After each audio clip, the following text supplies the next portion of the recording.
Hi,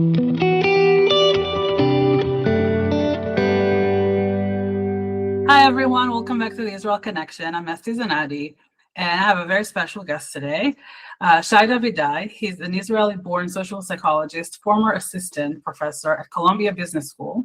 He gained international attention following the October 7th, 2023 attacks for his fierce public criticism of university administrators regarding antisemitism on campus.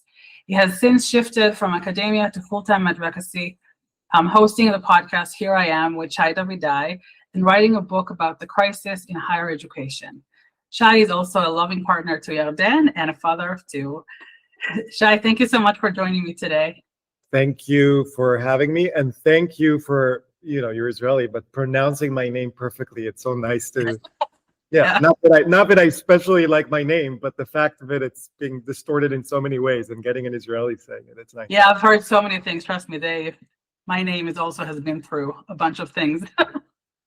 So before we get into the more current matters, just take us back to growing up in Israel in the 80s and 90s. What was it like for you, and how did it shape you as a person?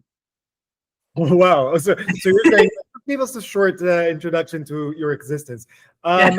Yeah. Look, I always tell people that if I had a time machine, I would go back and raise my kids in Israel in the late 80s and early 90s. Oh, it was the best. Now, it's not that Israel did not have its problem. It had many, many problems. Right. But, it was still a very, very small country. It was kind of disconnected from the world. We would used to get movies 6 months after they came out all over the world. The TV, we only had one channel, so everyone watched that channel. And it really felt like, in Hebrew, we say Medurat HaShevet,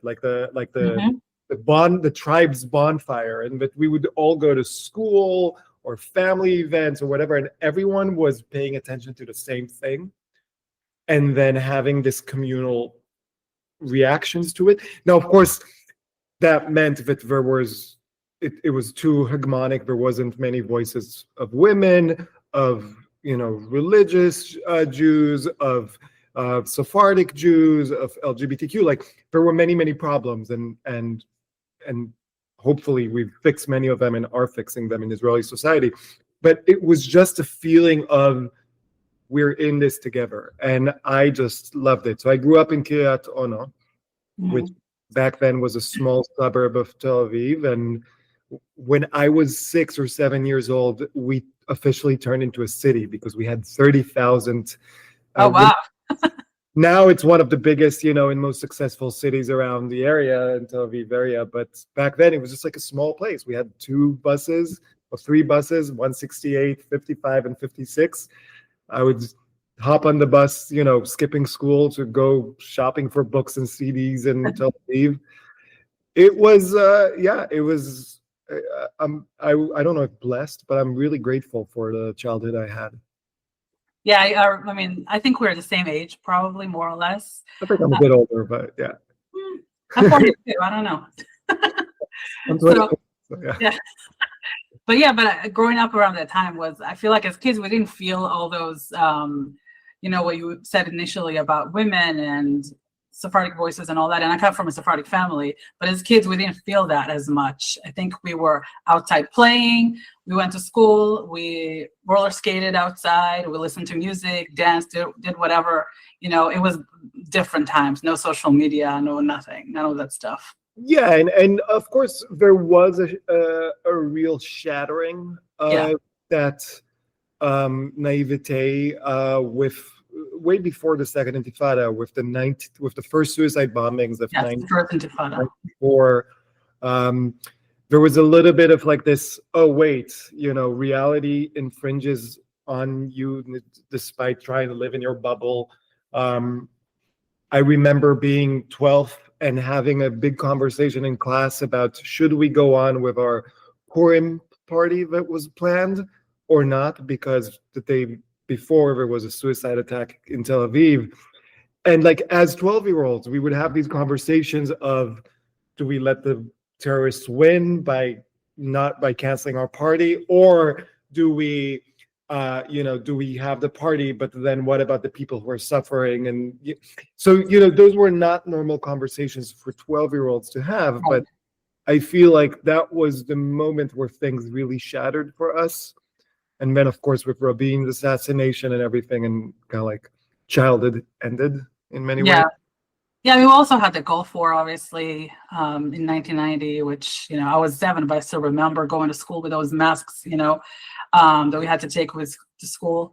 And obviously, when we were teenagers, all the Intifada, the suicide bombings, that was definitely, it changed a lot. Even with the Gulf War, which apparently we are about the same age, and I remember it, and I remember not so much being scared as getting fear through osmosis from my parents and people, my friends' parents. But even then, we really didn't understand what's going on. No one was there to tell us, and there weren't many news channels to tell us. And up until recently, I thought, Saddam Hussein just attacked Israel, and it was a war between Israel and Iraq. And only recently did I put the puzzles together, and I realized, no, it was a war between Iraq, Kuwait, and the United States. And Saddam started shooting rockets at Israel as a leverage technique against the United States. So we were like just doing our own stuff, and all of a sudden there's rockets because someone else is like, you know what, we'll kill the Jews if you have a problem with it. And back then we didn't really think about any of that. We had our own small lives in Israel, I guess. Yeah, and I guess we had to, just protect ourselves. So we had the rooms that we were supposed to, there's no safe rooms like there are today. So we put those wet mops or whatever under the door, and you had to tape the whole thing. Yeah, it's crazy. Yeah. So how did that whole experience back then shaped your life and made you the person that you are today? Wow. I don't know. I don't know how my life has been shaped, but I'll tell you this. One of the things that were really a theme in my family, my broader family, not just my nuclear family, is one, always be proud of who you are, which is very interesting because we have very, very different identities and personalities and demographics, religious-wise, and Sephardic and Ashkenazi, that in my family. But no matter, it was always like, who you are, you should be proud of it. The other thing is always check if you're standing on the side of truth, and double check and triple check and quadruple check. But once you do, go with your truth all the way. So, if you really, really believe in something, but not a blind faith, but you really check all your assumptions and you believe in what you're doing, then you have to go all the way. And I think the third thing is never be ashamed of being Jewish or Israeli. That was it's almost like no one ever had to say it. It's just something that was so obvious in my life, my surrounding, my upbringing, that when all of a sudden I was getting these very, very broad signals of there's something wrong with you for being a Jew and an Israeli, I was like, whoa, whoa, whoa, whoa, whoa. There's nothing wrong with me. I'm proud of who I am. I stand by the truth. And then it was all out fighting back. But there might be other things. You should have my mom on the podcast rather than me. Sure, bring her over. I can tell you different things about how my upbringing shaped me. Yeah.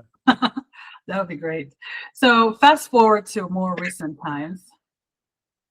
So you started working at Columbia Business School in 2019? Yes, in July 2019. Oh. So when did you start first noticing that something was off in the way they were treating Jewish students or faculty, or the way they looked at anti-Semitism in general? So I have to be honest, and and a lot of people see this and say wow, look at you, you were part of the problem because you didn't know. And I say, you're right. I was part of the problem. I did not notice until it was maybe too late. But instead of trying to hide and say, and to hide the fact that I was part of the problem, I'm actually using that to say, I know what it's like being part of the problem. And now that I've seen the problem, I want to make sure that no one else is part of the problem. Mhm. I really did not know that how difficult it is to be a proud Jewish or Israeli student, that to be a Zionist. I had no idea because, first of all, I was at the business school, and there's a lot of issues about business students. Being Marxists or Islamist is not one of them, right? Mhm. So we just didn't have that kind of like rage that typically happens in the humanities. And second, a lot of the things were happening still kind of like underground. If you wanted to know about them, you Mhm. right? So it's not like I'm not absolving myself. Like there were books written about, Jews don't count, how to fight anti-Semitism by Barry Weiss. There were movies like Columbia Unbecoming, or in the early 2000s, Concordia had like a whole thing there. And there's a movie called Discordia. You could look them up, but I was not aware that was even something that required looking up. So I was not aware that there was a problem. I got a little bit of a glimpse of it in the fall of 2022 when Dave Chappelle went on this anti-Semitic rant on live Mhm. TV and SNL. And for me, what was really shocking was how little any of the people around me in my department were saying. No one was saying anything. But the shock was not that they weren't saying anything about Jews.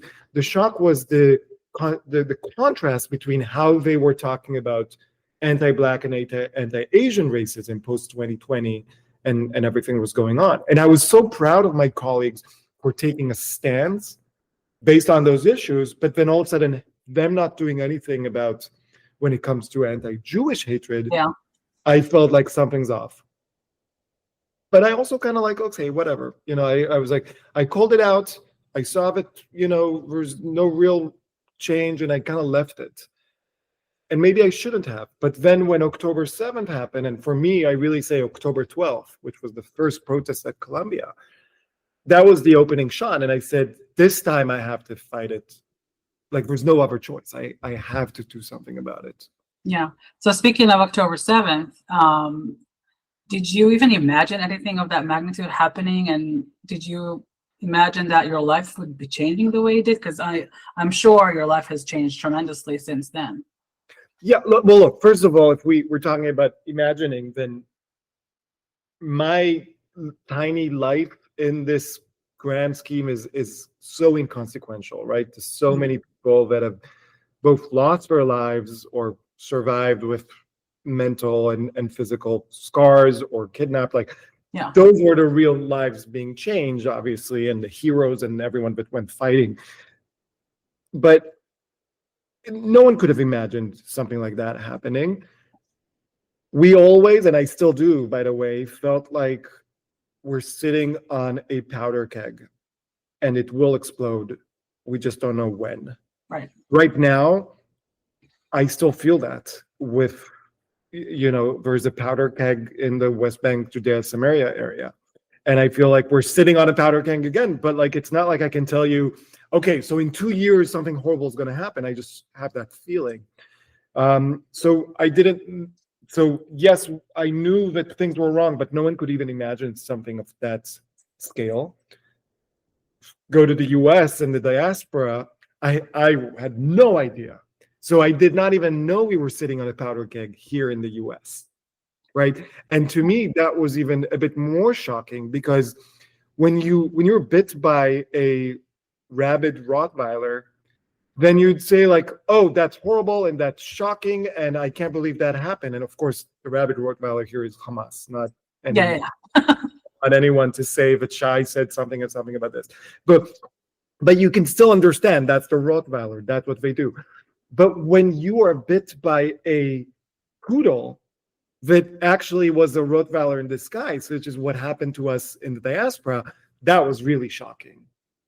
Now, when it came to my personal role in all of this is I just said to myself, this is my miluim, this is my reserves, and I just threw myself all in. Could have stopped for a bit to think about strategy, but I felt I didn't have the luxury. And maybe if I'd stopped, I wouldn't have fought the way I did. That was a very long way to say no one could have known that this would happen, despite some people saying that they knew. But the problem is not the fact that we didn't know what would happen. The problem is that so many people are behaving as if nothing has changed in the world. And the next time something will happen, they will be as unprepared. Right. Just, I guess, with everything, things happen, people are surprised that it happens, and then a few years down the line, it happens again, and they're like, oh, we're surprised again. Like, it's not, people need to be prepared more. And to me, that's the issue, and that's why I'm so passionate about traveling around the country and speaking to people and putting stuff online and writing and my book and all that, my podcast and all that, because I think people don't realize that the wave of protests, in the academic year of 2023, 2024, that wasn't a wave that kind of like disappeared. It was an opening shot in a war that we're not prepared for. So October 7th, 6:29 a.m., there was an opening shot in Israel for a war that Israel wasn't prepared, but quickly kind of like got caught to speed. And, I don't think we won this war. I don't think you win a war. Everyone loses, but at least we were able to achieve many things, including return of almost all living hostages, right? And now we're at the ceasefire stage. In the diaspora, it's the complete opposite. The opening shot was on October 8th, and the war never ended. Yet people behave as if it did. And to me, that's the scary part. And that's why I travel all around the country. And I tell people, there's a war happening. Even if you put your hand in the sand, it's still going to happen. And we need to get prepared for it. Yeah, and it's something that I've been talking to like a lot of previous guests about that. They announced this is the end of the war in Israel. I guess Trump announced that this is it. There will be peace. There will be all these things. But then in Israel, I guess the government forgot that there's also this front that we have to fight, and we're going to be fighting it for quite a while. I think, unfortunately, the social media front and the campuses and anti-Semitism around the world. That's a war that's going to take us a few years, I feel like, to fight, and hopefully we'll win at the end. But I don't know. So just to sharpen that a little bit, the social media is not a war. That's a battlefront. The campuses is not a war. It's a battlefront. The city councils, like New York City mayor-elect, those are all battlefronts. The war that we are fighting in the diaspora is a war of ideas. Mm-hmm. Do you stand with the idea that Jews deserve the same rights as any other people, both individual and communal? Mm-hmm. Do you stand with Western liberal values? And do you stand with democracy? That's the war. That's one side. Then the other side is the Islamist Marxist alliance, the Red-Green Alliance. And I want to be clear, Islamist, not Islamic, because Islamist is a political ideology. But the idea is that there are, some people that are better than others, right? And Jews are considered like lesser. And two, that democracy is not the right way. And three, that Western liberal values are not the right way. That's the war. Now we're waging it in different battlefields. I believe that if we're able to survive, when I say we, not just Jews, but all the people fighting, Jews and our allies fighting together, if we're able to survive long enough, we will win this war, because we have something that the other side doesn't have, the truth. Yeah. We don't shy away from complexities, from nuances, because we know that at the core, we are right. The problem is that in the war of ideas, the truth doesn't always become apparent in the short term. It only becomes apparent in the long term. We have to fight and survive for the long term so that the war will be won. Yeah. So I think you were essentially the first person to go on, college campus and fight for the Jewish students, especially in Colombia. Were you surprised by the reaction of the students? What kind of stories did you hear from Jewish students of what they were going through at the time? Oh, I was shocked. I was shocked. I was fuming. It was like, because I would go on campus. I'm in my 40s. I live off campus. I have a wife and beautiful children. I have my office. I used to have my office to run away to. I was in the thick of it when to fight, but then I could retreat and to learn from these students that they are experiencing this in their dorms, in their classrooms, in their social clubs. There's a student that 2 a.m. would be woken up like and night after night with people banging on her door saying dirty Zionist until the university said, the only way for us to help you is to move you. Rather than deal with who the perpetrators are, we'll move you to a different dorm. I was angered. And just this week, Columbia's task force, anti-Semitism task force, came out with a 90-page report on the student experience in the classroom at Columbia.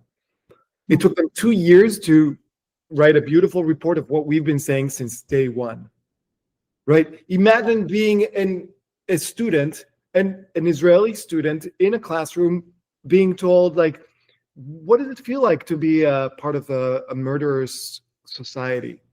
Yeah, genocidal society. It's shocking to me that's, and you know what really shocking to me? That it's happening in the places where you'd least expect it to happen. If this was at a beer hall like in Munich and you'd be like some drunk people in Lederhosen, you'd be like, okay, whatever. But these are like, quote unquote, enlightened, educated people treating others this way just because of their religious or ethnic identity. And it really, it still blows my mind. I try not to think about it too much, I have to tell you. Yeah, it is very shocking that it happened in all of the big Ivy League schools, all the schools that are supposed to be the best of the best, and like, what do they learn over there? Like, that's what I've been thinking about it, because I know they have some faculty members that actually teach them anti-Israel stuff. Oh, I wish there were just a few faculty members. We know of like at least 3 to 4 dozen at Columbia.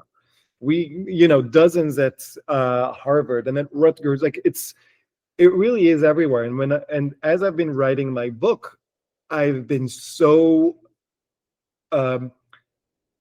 shocked to see how ingrained it is in all of these systems of education. It's happening in the classrooms, and then it's happening in the academic events, then it's happening at the academic associations. Then it's happening, like, it's just everywhere. And part of it is our fault that people like me didn't realize early enough to push back when it was, when it was easier. And part of it is the non-Jews that think like, not my circus, not my monkeys, right? Not my problem. Yeah.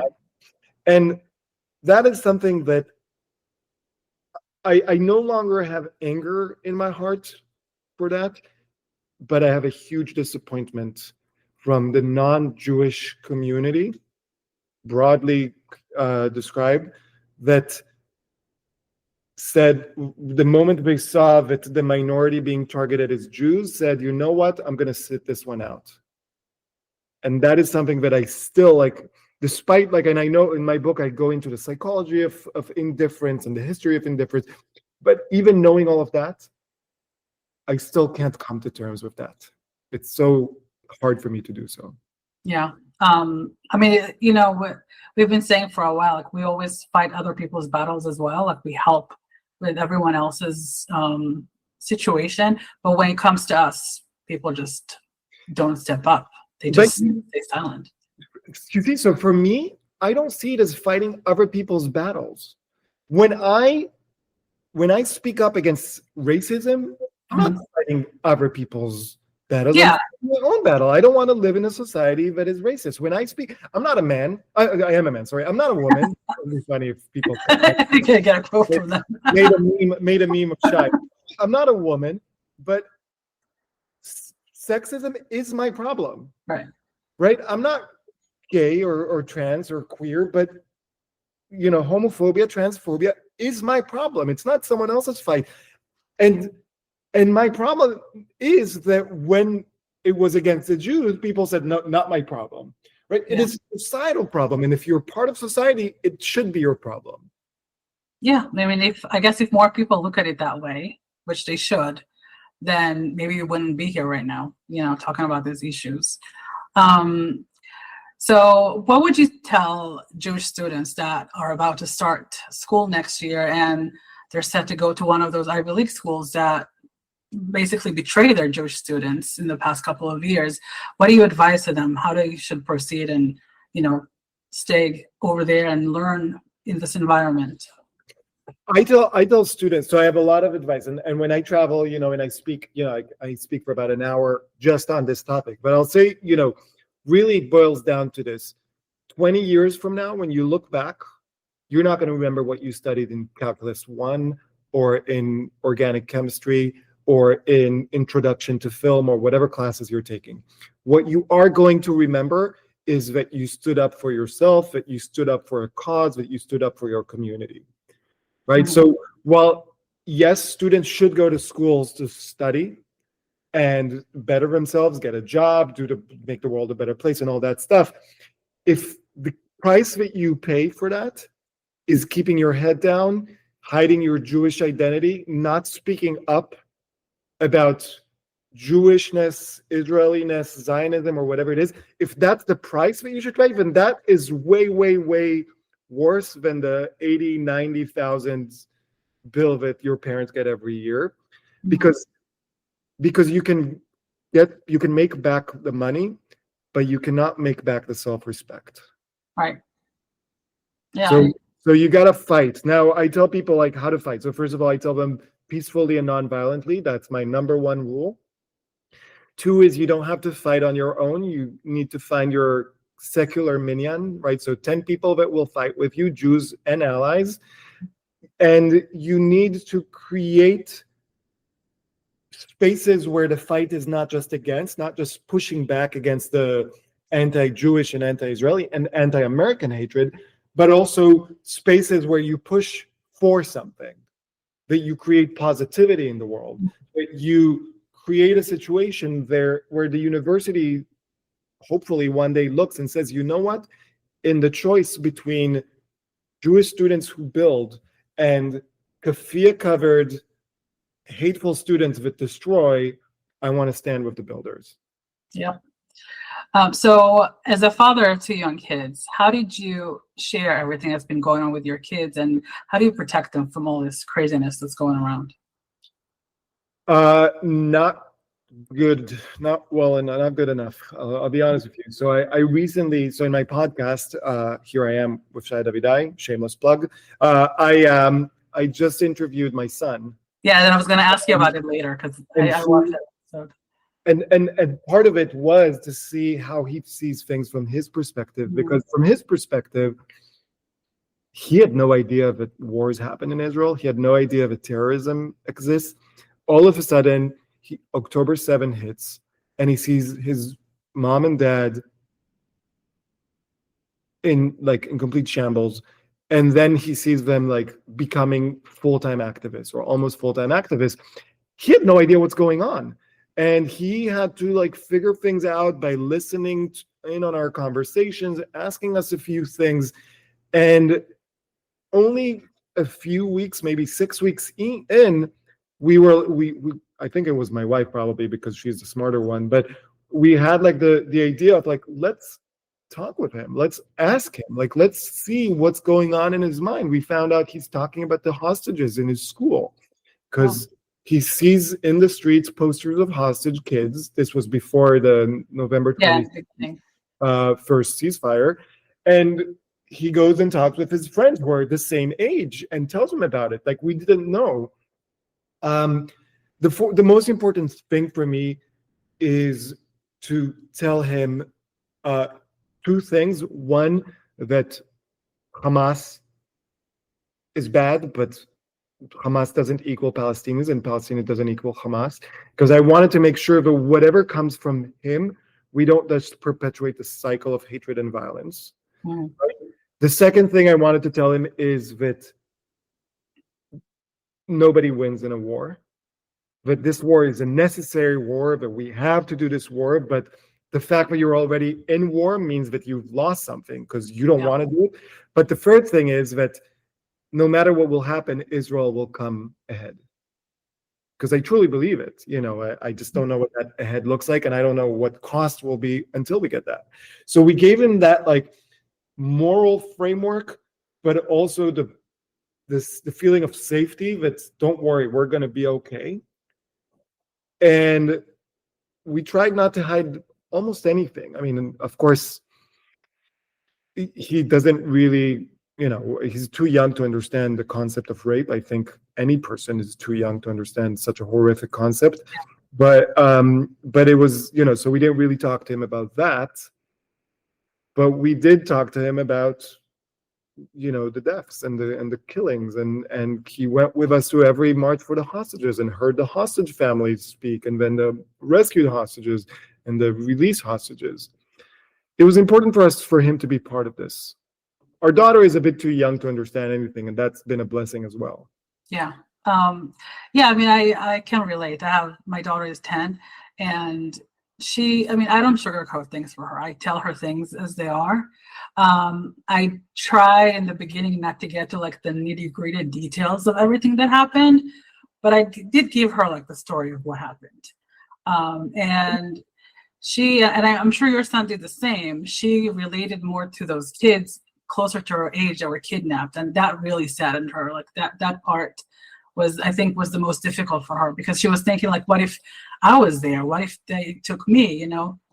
That to me was when my son asked me that to me was the worst, because I had to lie to him and say, don't worry, we would never let something like that happen to you, which is what I assume every parent have and would and will say to their kids, but also the parents of the kids in October 7. Yeah. And like, I would lie to him while tearing up, knowing that some things are out of my control. And that was a very, very difficult thing to go through.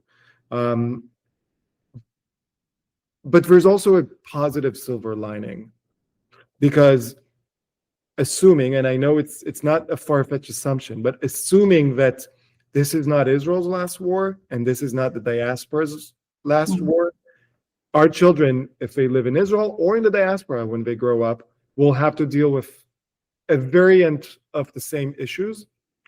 And if we instill in them that their parents fought for them, it will be much easier for them to fight for their children. Right. Many people in the hostage marches in New York City, of the older people, remember marching with their parents for Soviet Jewry in the 1970s, right? And those that marched for Soviet Jewry in the 1970s remembered marching with their parents in the late 1930s for European Jewry, and those before them fought for Russian from the Pale of Settlement coming in the early 1900s. So this is how we instill the values in our children, not just by telling them you have to fight for what's right, but showing them that we fight for what's right. Yeah, and we have different ways of doing that as well. So they can choose whatever works best for them, but they need to know what's going on. Yeah. That's for sure. So I was going to ask you later, but now that we brought him up, was any of his answers or questions surprising to you when he was on your podcast? I mean, I was shocked by how articulate and thoughtful he was, despite knowing that he's an articulate and thoughtful boy or young man or whatever. I was just shocked by how much he was thinking about these things. But when I asked him like a question like, do you know what anti-Semitism is? And hearing a 9-year-old distill it's hatred of Jews. Like, just no sugarcoating, no going into the history and all, like just hatred of Jews. And the fact that he understands that is sad and horrible, but also strengthening, because it shows that at least he knows what's going on. Did he ever ask you even before then, like, why do they hate us? Oh, yeah. Yeah, he asked me quite a bit. I tell my kids the truth is, and I tell them like nobody knows. Right. That's the truth. But they hate us because we're different. Yeah, I guess And, essentially that's what it is. but then I told him, but do you like being different? And he said, yeah, I love being different. I love doing Shabbat. I love doing this. I love doing that. I was like, so they can hate us however much they want because they hate us for our strengths, not our weaknesses. And that is a good thing. If you're going to be hated, at least be hated for something you're good at. Yeah. So on the podcast, so he had like a mask on. Obviously, you're trying to protect him from, I'm sure you've had some crazy threats and messages from some crazy people. So in your opinion as a parent, how do we make sure that our Jewish kids don't have to hide themselves in the long run? How do we make sure that they grow up to be proud Jews and just, don't have to live in fear? I thank you, because that's a question I've been thinking about a lot. And the answer is so simple. Some people are going to watch this or listen and say, I don't think that's right. But the answer is this. If you show your kid every day, not just on the holidays, not just on Shabbat, but every day, that you're visibly Jewish and proud to be so in the world, your kids will follow. Yeah. Now, some people will say, yeah, but what about safety? The safety comes from this point. If we all do this, like a Spartacus moment, I'm Spartacus, like all of us wearing Eitan Chitiat's I'm That Jew shirt, all of us wearing a Magen David, if you're religious, you put a yarmulke, whatever it is. But if we're all visibly Jewish in the world will have to deal with it, will be much stronger, and our kids will see it, and then for them, that will be second nature.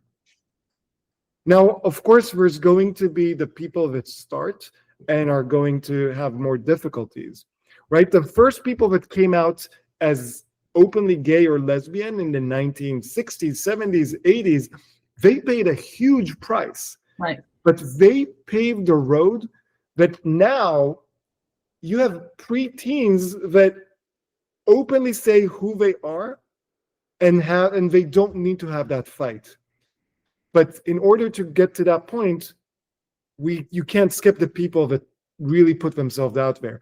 That's what I'm trying to do, and that's what I'm trying to tell everybody to do. Wear whatever it is. You want to go crazy with blue and white and whatever it is, but show your kid every day that you leave home as a visible Jew. And they will want to do that as well. Yeah, and that's something I talked to Eitan about also in our previous episode. And somebody commented on the reel that I shared from his episode. She's like, oh, but he's talking because he's in Israel, he's not in the US. What are we going to do? It's dangerous. So I told her, I said, if the less we talk, the bolder they get. And then they're going to continue doing what they do. And then we're going to keep hiding. That's not a solution. We have to be out there, to put ourselves out there. And the more of us do it, the quieter they're going to get. So I also tell people, like, what's the worst that will happen? Like, no one's going to come in the street, see a Magen David and pull out an RPG just because we don't have RPGs running around. Like, the worst that can happen is someone's going to be triggered. They're going to start screaming at you. Maybe they'll even spit at you. I've had stuff like that happen, but that's like 1 out of 100 interactions. 90 interactions, nothing happens. 9 interactions are with other Jews or non-Jews that are like, hey, good for you. And then there's that 1 interaction that's horrible. But even that 1 interaction that's horrible, what typically happens is you get the crazy anti-Semite screaming at the visibly Jewish person, and then 10 people around, most of them non-Jews, saying, in this scenario, I know who's right. And all of a sudden, you have 10 new converts, not converts to the belief, but converts to the cause. So even the worst thing that can happen by you being visibly Jewish is ironically a good thing. That being said, if you're walking in the middle of the night in a Dearborn, Michigan, or in some like very unfriendly space for Jews, probably I would be more either in a bigger group or more guarded in my visibility. Yeah. But that should be the exception, not the rule.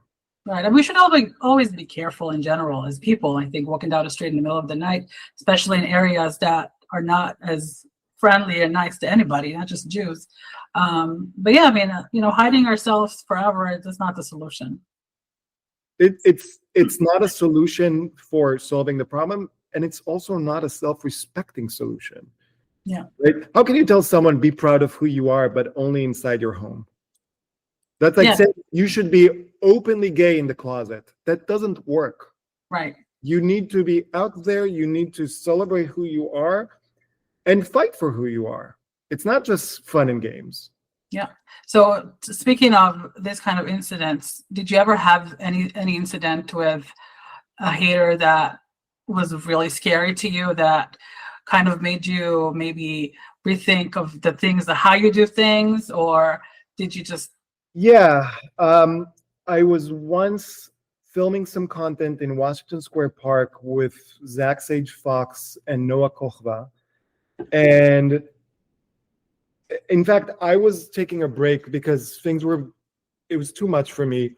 And all of a sudden, this very, very tall man aggressively started like screaming at us, broadly construed, right? Like it was multiple us. And I immediately assessed the situation. I could see that he was holding some bags. So I was like, okay, he's off to somewhere. He doesn't have a weapon. And I really approached him very close. At some point, we were like, our noses were almost touching. Oh, wow. But I was speaking like extremely quietly and say like, would you like to have a conversation? Would you like to talk about the things? Like really just calming him down. But at some point, it was clear that he was becoming too aggressive, and I immediately raised my voice, and he was like shocked, and then kind of like basically forced him to walk away. That was a very uncomfortable situation, but that's rare that happens. Another time I was in a subway and this woman asked me, "Hey, are you Shai Davidai?" And I said, "Yeah." And then she started screaming at me or being a baby killer, a genocider, like all that stuff. And then she immediately got off the train. She waited until the last moment. And to me, and that's something that you have to also remember. Mm-hmm. Most of these protesters, the ones that wrap their faces in keffiyehs, they are not dangerous one-on-one. They wrap their faces because they are ashamed of what they're doing. Because if you meet them in a coffee shop one-on-one, even if they hate you, they'll be nice to you. The ones you should be afraid of are the ones that are not wrapping their faces. The ones that are openly with their faces, with their names, like Nordine Kiswani from Within Our Lifetime, Hatem Bazian from American Muslims, like those people that in your face will tell you Israelis and Israel should not exist. Those are the dangerous ones. Yeah. So you had on your podcast, Here I Am with Shai Davidai, you get to interview so many like amazing people. I think some of them were on my podcast as well, like in the past. How have these conversations impacted you like on a personal level? And was there anything in particular that resonated with you and like you took with you afterwards? Every single conversation. I can tell, I have to tell you, like whenever we record a season, so right now my son's episode was the first episode of season 6, and that's going to go for a while, but we recorded all the episodes, and whenever we record the episodes, it's like 4 intense days of like 8-hour filming, and I leave every day drained, but way more hopeful than I start every day, because I realize, one, how many good people there are in the world. 2, how many people are fighting. It's not just about being good, but are fighting back. Mm-hmm. And 3, how many different ways there are to fight back. And every conversation that creates that. So someone like Dalia Ziada, and an Egyptian journalist who's now lives as basically a refugee in the United States, because he had the audacity to say that Hamas, massacred people on October 7th, right? Someone like her, she shows me the strength and the power of one individual to stand up to an entire system and pay the ultimate price. Like what I've paid is nothing compared to her. But then you have someone like Dr. Jonathan Doneff from daily giving who saw a problem, like I want to help people give to charity, but there's no automated way to do it, and created an entire system called daily giving, which is like $1 a day, and it's automatic, and you don't have to think about it, and you're doing good in the world, right? So very different problems, very different tactics, but each one of them is solving the problems, and both of them were not equipped to the situation, just like I wasn't equipped to the situation that I was in. The thing that connects them and all my other guests is that they are just regular people. Mm-hmm. That if you had no idea about their stuff, you'd think they're all Clark Kents, and you would never have an idea that they were actually supermen and superwomen, if not for the thing that they are doing. Yeah, and I mean, there's some amazing people out there, and I'm glad there are platforms like these podcasts that highlight these people, and like you also, and share their stories. And like, you know, I think it's important to the people know about them, and help them with, you know, what they do as well. Yeah. So do you see yourself ever going back to teaching at some capacity, or is that it for you? I'd like to think of myself as teaching even when I'm not in the classroom. Mm-hmm. I've always wanted to be an educator. Mm-hmm. Educator is someone who educates. Now, of course, I've been lucky and privileged to be in the best rooms in the world to teach. You know, Columbia Business School is no joke. But I have taught in maximum security prisons. I have taught in, you know, undergrad and grad and doctoral and executives. And when I put out many of my videos on social media, I ask myself, okay, what is something that I think people may not be getting right or may not be focusing on? Where do I want to steer the public conversation? When I go and speak with groups, you know, or communities throughout North America and throughout the world, really, I see that as a teaching opportunity, but not just I teach them, but also I learn from them. I don't know if I'll ever be back in the capacity of a professor teaching a 16 or 12-week semester about a specific topic, mm-hmm. but I want to bring my teaching and my education to everything that I do. Part of me writing a book is about that, is finding different ways to educate people, because people don't, you know, if we only learn by sitting in a classroom for 4 years for the rest of our lives, when we're doing something wrong. Right. But I learned from podcasts, I learned from books, I learned from, you know, documentaries, I learned from conversations, I learned from so many different ways, and that's what I want to bring to the world. I feel like once an educator, always an educator.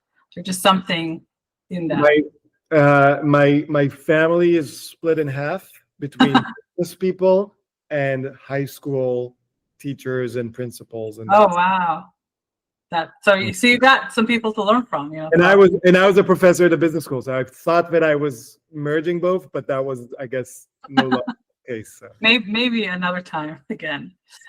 So before we leave, are there any new projects that you have coming up that you want people to know about? You have your book you mentioned, right? Anything else that you want people to know about? Whoa, you should have told me about this question before, so I would have prepared.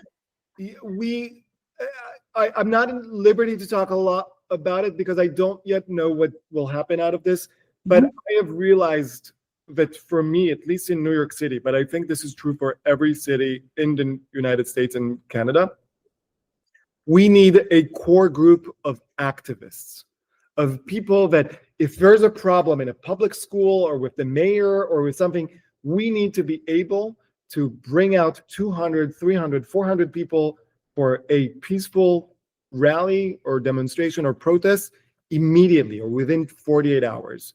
Because we can't keep this game of cat and mouse where they attack us and then 3 months later, the big legacy organizations, which are great and incredible, and I have just a lot of positive things to say about them, but then they come and do some symbolic solidarity event. We need to be out there in the world, showing the world that Jews fight back, again, peacefully and nonviolent, but fight back. So I am with a few people starting to see if we can bring something like that into existence in New York City. Weekly meetings where we educate ourselves, where we engage in activism, not just in influencing and advocacy, but actual activism. If it works, the hope is to then figure out what works and export it to other cities, so other Jews can organize themselves under this loosely network that we call Here I Am, but it could be whatever it is. Yeah. All right. What is your message to the young Jews out there? For young Jews specifically? Yeah. Your parents' generation, myself included, fucked things up. And we're sorry. And we'll give you all the resources that you need so you can fight back. Financial, social capital, networking, advice, whatever it is. And then I go and tell the parents, it's on you to go and find the young people that want to fight back and give them this infrastructure, because it's not enough just to cry about how, look at all the horrible people out of Columbia and Harvard are going to be the leaders. Well, they're going to be the leaders if you don't push for young Jewish men and women to be the leaders. Right. So, yeah. That's a great message. Yeah. And remember, everyone, this was just the opening shot. We got to fight back, and we're not ready. And I'm here. I want to help people get ready. Yep. Shai, thank you so much for being here. It's been a true pleasure talking to you. Thank you so much, Esti. And thank you all for listening. Shabbat Shalom, yes. We'll see when the episode will be released, but I'll try as close to Shabbat as possible. Well, even if it comes on a weekday, people will know that you and I had this conversation right before Shabbat, which is nice. Yes, it is. Thank you all for listening. Until next time.